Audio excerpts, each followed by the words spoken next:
So another issue is reducing bulges in the body. Very common problem. People are not happy with their rolls that they develop over their hips, or the tummy rolls, bulging thighs, inner thighs, outer thighs. And today we have a technology called Coolsculpting, which has actually been around now for about 10 years, which addresses these problems. And this is reserved for patients who do not want to undergo a surgical procedure such as liposuction. Now, Coolsculpting, which is freezing of the fat, can also be used actually for under the neck. But mostly it's used on the abdomen and on the hips. And it's basically a machine which has a vacuum which sucks up the tissues into a handpiece through which a cold liquid is run, and in a controlled fashion that tissue is frozen to the point that the fat cells that are deep within that roll, which is sucked up into the handpiece, actually starts, the fat cells actually start dying and then absorbed and get removed. Not all the fat goes away. It's usually about 33 1/3% of the volume that is in the handpiece that gets reduced. So it's a very safe procedure. It's extremely rare, almost non-occurring, that any damage is done to the tissues.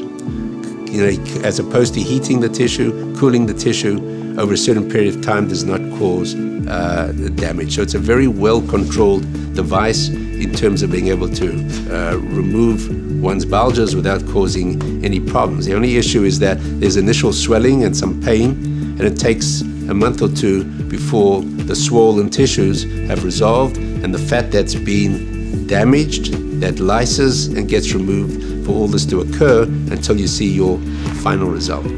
So the results from Coolsculpting are variable. It's very rare that a patient says they do not see a result. If they're prepared to wait a few months, they will always see some result. And the result is approximately a 20 to 35% reduction in the actual bulging of the area. Patients are able to notice that change. They might return for another treatment.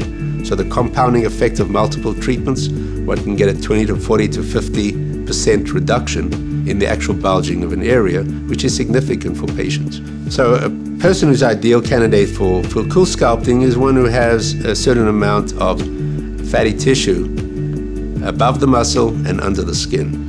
Sometimes all the fat is intra-abdominal. It's visceral fat. It's not under the skin. And one can't grab that fat in the machine and actually freeze it.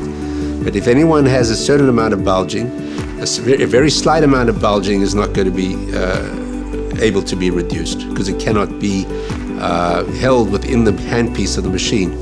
So the side effects of Coolsculpting is that of pain because the tissues are now inflamed, and firmness and thickening and tenderness in the tissues. All of this is going to resolve.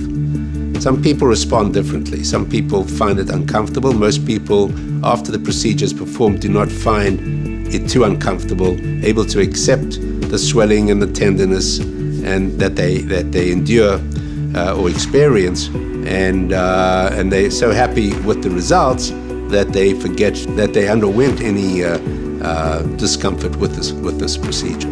So overall, there is discomfort, but most patients are accepting